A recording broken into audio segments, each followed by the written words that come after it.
Hello అండి అందరికీ welcome to Anitha alert videos. ఎలా ఉన్నారు అందరూ? బాగున్నారా? నేనైతే కొత్త రెసిపీతో వచ్చేసానండి. ఎగ్ తోటి థర్డ్ రెసిపీ అండి. ఈవినింగ్ టైమ్స్ పిల్లలు స్కూల్ నుంచి రాగానే ఏం స్నాక్స్ చేయాలి ఆలోచించకుండా వెంటనే ఇది గుర్తొచ్చేసింది. ఎగ్ తోటి నేను మ్యాగీ పిజ్జా చేస్తున్నానండి. చాలా బాగుంటుంది. ఒక్కసారి ఖచ్చితంగా ట్రై చేయండి. దీనికైతే కావాల్సింది 2 eggs అండ్ 1 మ్యాగీ ప్యాకెట్ అండి. మంచిగా చూసి తీసుకోవాలి. అండ్ ఏంటంటే ఫస్ట్ చిన్న బౌల్లో వాటర్ తీసుకొని అది గ్యాస్ మీద పెట్టేయాలండి. అది చాలా మరిగిన తర్వాత ఫుల్గా మరగాలండి. చాలా నేను చూపిస్తున్నాను కదా, ఇలా మరగాలి వాటర్ అయితే. ఇలా మరిగిన తర్వాత ఆ మ్యాగీ ప్యాకెట్ తీసేసుకొని అందులో పడేయాలి. జస్ట్ అంతే పడేసి ఒక 2-3 minutesలో ఇలా మెత్తగా అయిపోతుందండి. చూస్తున్నారు కదా, వానపాములు లెక్కనే కనిపిస్తున్నాయి కదా. ఇలా అయిపోతుందండి మెత్తగా. 2-3 minutesలో అయిపోతుంది. దాని తర్వాత దీనికి కావాల్సిన రెసిపీ ఏంటంటే ఈ బౌల్లో ఈ మ్యాగీ మొత్తం తీసుకోవాలండి. మ్యాగీ మొత్తం తీసుకున్న తర్వాత దీనికి కావాల్సిన థింగ్స్ మొత్తం ప్రతి ఒక్కటి నేను ఇప్పుడు ఒక్కొక్కటిగా చెప్తాను. మీరు ఖచ్చితంగా నోట్ చేసుకొని మిస్ అవ్వద్దు, ఓకేనా?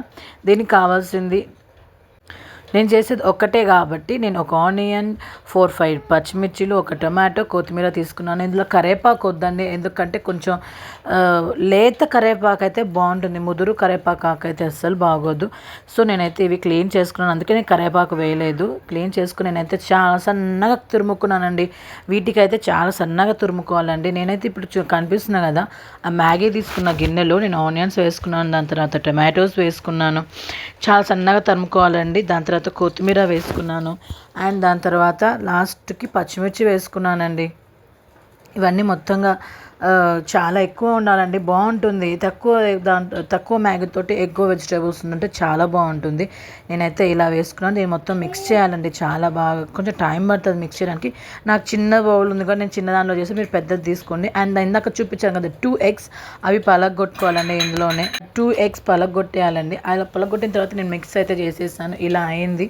అండ్ ఇప్పుడు లాస్ట్గా ఏంటంటే మనం అందులో కలుపుకోవాల్సింది ఉప్పు, కొంచెం చిటికెడు ఉప్పు అండి, మీకు తగినంత కలుపుకోండి. దాని తర్వాత కొంచెం ధనియాల పొడి, అండ్ దాని వెంటనే ఖచ్చితంగా వేసుకోవాల్సింది కారప్పొడి, అండ్ దాని వెంటనే వేసుకోవాల్సింది మ్యాగీలో వచ్చిన మసాలా ప్యాకెట్ ఉంటుంది చూసారా, దీన్ని కొంచెం కలిపిన తర్వాత దీన్ని వెంటనే వేసుకోవాల్సింది చూడండి మసాలా ప్యాకెట్ వేసుకోవాలి. అండ్ ప్యాన్ అయితే చాలా ఇట్లా వెడల్పుగా ఉండాలండి, బాగుంటుంది.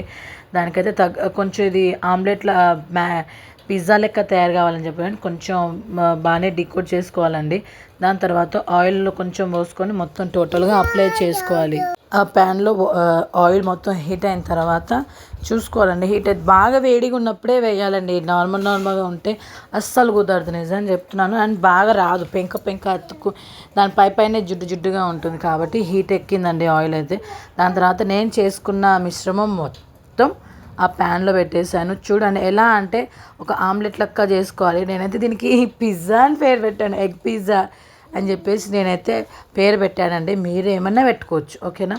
ఈ రెసిపీ అయితే ఖచ్చితంగా ట్రై చేయండి, చాలా బాగుంటుంది. దాని తర్వాత రౌండ్గా మొత్తం చూస్తున్నారు కదా, ఆమ్లెట్ లెక్కనే నేను దాన్ని తిరిగి కూడా వేసుకున్నాను. చాలా బాగుంటుందండి టేస్ట్గా. ఖచ్చితంగా ట్రై చేయండి. కిడ్స్కి అయితే చాలా బాగా నచ్చుతుంది. అండ్ 5 minutes తర్వాత ఏం చేయాలంటే దీన్ని మళ్ళీ తిరిగి చూడాలి, ఎందుకంటే ఒక 2 పక్కలే కాల్చాలండి, ఒక పక్క కాల్చొద్దు. కాబట్టి రెడీ అయితే అయిపోయింది. దానిపైన కొంచెం నేనైతే కొత్తిమీర చల్లాను, బట్ అది నీకు కనిపించలేదు. అండ్ అయితే దీని అయితే ప్లేట్లో అయితే పెట్టుకున్నానండి, సర్వ్ చేసుకుంటున్నాను. చూడండి అసలు ఎంత బాగుందో. చాలా మందంగా ఉంటుందండి. పిజ్జా లాగా కూడా కట్ చేసుకొని పిల్లలకి ఒక్కొక్క పీస్ పెట్టవచ్చు. అండ్ చాలా బాగుంటుంది చూడటానికి. చూడండి ఎంత నోరూరు గుర్తుందో. నిజంగా నేనైతే బాగా ఎంజాయ్ చేశాను దాన్ని. And thank you so much అండి వాచింగ్ దిస్ వీడియో. అప్పుడే వెళ్ళిపోతారు. ఇది టేస్ట్ ఎలా ఉందో నేను చెప్పొద్దా? తినేసి చూడండి టేస్ట్ ఎలా ఉంటుందో. నేనే చెప్తున్నాను. అందుకే ఒక్కసారి మీరు ట్రై చేయండి. టేస్ట్ ఎలా ఉందో మీరు చెప్పండి, నాకు కామెంట్ చేయండి ఖచ్చితంగా. అండ్ ఈ వీడియో ఎలా ఉందో కూడా కామెంట్ చేయండి. చాలా బాగుంటుందండి. హెల్తీగా తొందరగా అయిపోయే రెసిపీ ఇది. ఖచ్చితంగా ట్రై చేయండి. And thank you for watching this video.